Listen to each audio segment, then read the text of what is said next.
ಅಸಮಾಧಾನ ಫಸ್ಟ್ ಹೊರ ಹಾಕಿದ್ದೇ ಮುಸಲ್ಮಾನ್ ಬಂಧುಗಳು ಆಶಾಭಾವನ ಇಟ್ಕೊಂಡಿದ್ರು ಅವರು.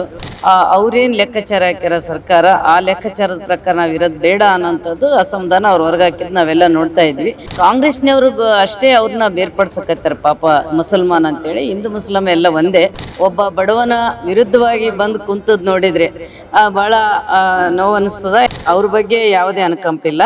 ದಾವಣಗೆರೆ ದಕ್ಷಿಣ ವಿಧಾನಸಭಾ ಕ್ಷೇತ್ರ ಸಾಕಷ್ಟು ಚುನಾವಣಾ ಕಣ ರಂಗೇ ಇರತಕ್ಕಂಥದ್ದು. ಈಗಾಗಲೇ ಕುಮಾರಸ್ವಾಮಿ ಅವರು ಕೂಡ ಈಗಾಗಲೇ NDA ಅಭ್ಯರ್ಥಿ ಪರ ಈಗಾಗಲೇ ಮತಯಾಚನೆ ಮಾಡ್ಲಿಕ್ಕೆ ಬಂದಿದ್ದಾರೆ. ನಮ್ಮ ಜೊತೆ ದೇವದುರ್ಗದ ಶಾಸಕಿಯವರು ಕರೆಮಾ ಜಿ ನಾಯಕ್ ಅವರು ಇದ್ದಾರೆ. ಅವ್ರನ್ನ ಮಾತಾಡಿಸ್ತಾನೆ. ಮೇಡಮ್, ಈಗಾಗಲೇ BJP ಅಭ್ಯರ್ಥಿ ಅಂದರೆ NDA ಅಭ್ಯರ್ಥಿ ಈಗಾಗಲೇ ಮತಯಾಚನೆ ಮಾಡ್ಲಿಕ್ಕೆ ಬಂದಿದ್ದೀರಿ, ಹೇಗೆ ಅನ್ನಿಸ್ತಾ ಇದೆ ಮೇಡಮ್? ಇಲ್ಲಿ ವಾತಾವರಣ ಹೇಗಿದೆ?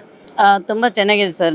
ನಾವು ಈಗ 3 ದಿನದಿಂದ ಸತತವಾಗಿ ಎಲ್ಲ ಕೆಲವೊಂದು ಭಾಗಗಳ ಕಡೆಗೆ ಅಡ್ಡಾಡಕತ್ತೀವಿ. ದಕ್ಷಿಣ ವಿಧಾನಸಭಾ ಕ್ಷೇತ್ರದ ಅಭ್ಯರ್ಥಿ ನಮ್ಮೇನು ಶ್ರೀನಿವಾಸ್ ದಾಸಪ್ಪನವರು ಕರಿಯಪ್ಪ ಅವರು ಪರವಾಗಿ ಭಾಳ ಒಳ್ಳೆಯ ಅಭಿಪ್ರಾಯ ಬರ್ತಾ ಇದೆ. ಯಾಕೆಂದರೆ ಒಂದು ಬದಲಾವಣೆ ಮಾಡಬೇಕು ಅನ್ನೋಂಥದ್ದು. ಯಾಕೆಂದರೆ ನಾವು ಬೇರೆ ಬೇರೆ ಕ್ಷೇತ್ರಗಳಲ್ಲಿ ನೋಡಿವಿ. ಯಾಕೆಂದರೆ ಅಕಾಲಿಕವಾಗಿ ಬಂದಂಥ ಚುನಾವಣೆಗೆ ಒಂಥರ ಅನುಕಂಪ ಇರ್ತದೆ, ಆದರೆ ಇಲ್ಲಿ ಯಾವುದೇ ಅನುಕಂಪ ಕಾಣ್ತಾ ಇಲ್ಲ.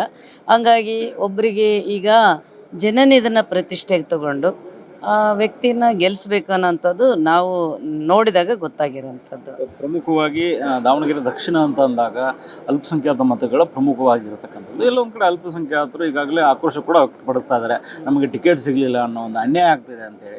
ಇವಾಗ ಅಂದರೆ ಈ ರೀತಿ ಇರೋದ್ರಿಂದ ಎಲ್ಲೊಂದು ಕಡೆ BJPಗೆ ತಮ್ಮ NDA ಅಭ್ಯರ್ಥಿಗೆ ಅನುಕೂಲ ಆಗುವಂಥ ಸಾಧ್ಯತೆಗಳು ಮೇಡಮ್?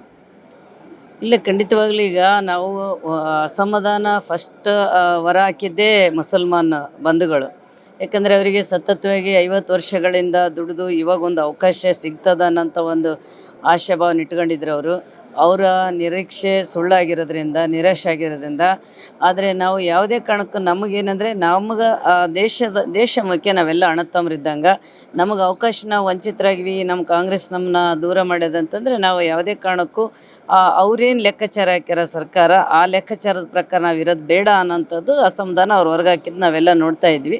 ಇಲ್ಲಿ ಕಾಂಗ್ರೆಸ್ನವ್ರಿಗೂ ಅಷ್ಟೇ ಅವ್ರನ್ನ ಬೇರ್ಪಡಿಸಕತ್ತಾರೆ ಪಾಪ ಮುಸಲ್ಮಾನ್ ಅಂತೇಳಿ. ಹಿಂದೂ ಮುಸ್ಲಿಂ ಎಲ್ಲ ಒಂದೇ.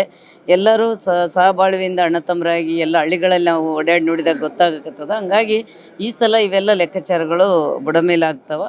ನಮ್ಮ ಅಭ್ಯರ್ಥಿ NDA ಅಭ್ಯರ್ಥಿ ನಮ್ಮ ಶ್ರೀನಿವಾಸ್ ದಾಸ್ ಕರಿಯಪ್ಪ ಅವರು ಖಂಡಿತವಾಗ್ಲೂ ಗೆಲ್ತಾರ ಅನ್ನೋ ವಿಶ್ವಾಸ ಸರ್. ಮೇಡಮ್, ಇನ್ನೊಂದು ರಾಜ್ಯ ಸರ್ಕಾರದಲ್ಲಿ ಅವ್ರದ್ದೇ ಸರ್ಕಾರ ಇರ್ತಕ್ಕಂಥದ್ದು. ಈಗಾಗಲೇ ಎಲ್ಲ ಸಚಿವರು ಈಗಾಗಲೇ ಉಪಮುಖ್ಯಮಂತ್ರಿಗಳಾದಿಯಾಗಿ CM ಅವರು ಕೂಡ ದಾವಣಗೆರೆ ಬಿಟ್ಟಿರ್ತಕ್ಕಂಥದ್ದು. ಎಲ್ಲ ಒಂದು ಕಡೆ ಮೇಡಮ್ ಅವ್ರದೇ ಆದಂಥ ಗ್ಯಾರಂಟಿ ಯೋಜನೆಗಳನ್ನು ಕೈ ಹಿಡಿಯುತ್ತದೆ ಮೇಡಮ್ ಏನಾದರೂ? ಇಲ್ಲ, ನಮಗೆ ಭಾಳ ಅವರು ಇಡೀ ಸರ್ಕಾರ ಒಬ್ಬ ಬಡವನ ವಿರುದ್ಧವಾಗಿ ಬಂದು ಕುಂತದ್ದು ನೋಡಿದರೆ ಭಾಳ ನೋವು ಅನ್ನಿಸ್ತದ. ಯಾಕೆಂದರೆ ಜನ ಮಾತಾಡಿ ಕೇಳ್ತಾರೆ, ಅವ್ರ ಬಗ್ಗೆ ಯಾವುದೇ ಅನುಕಂಪಿಲ್ಲ. ಹಂಗಾಗಿ ನಮ್ಮ ದಾಸ್ ಕರಿಯಪ್ಪನವರು ಗೆಲ್ತಾರೆ. Thank you madam. ಇದಿಷ್ಟು ದೇವದುರ್ಗ ಶಾಸಕ ಮಾತಾಗಿರ್ತಕ್ಕಂಥದ್ದು. ಕ್ಯಾಮ್ರಾ ಪರ್ಸನ್ ಹೇಮಂತ್ ಜೊತೆ ಸಂಗಮೇಶ್ ಸತ್ತಿಗೇರಿ, ಕರ್ನಾಟಕ TV, ದಾವಣಗೆರೆ. ನೀವು ಸಣ್ಣ ಆಗ್ಬೇಕಲ್ವಾ? ಅದು ಒಂದು ಉತ್ತಮ ಆಹಾರದಿಂದ ಸಣ್ಣ ಆಗ್ಬೇಕಲ್ವಾ? ಪ್ರತಿದಿನ ನಮ್ಮ ಜೀನಿ ಸ್ಲಿಮ್ನ ಯೂಸ್ ಮಾಡಿ ಯಾವುದೇ ಸೈಡ್ ಎಫೆಕ್ಟ್ ಇಲ್ದಂಗೆ ನೀವು ಸಣ್ಣ ಆಗ್ತೀರಾ.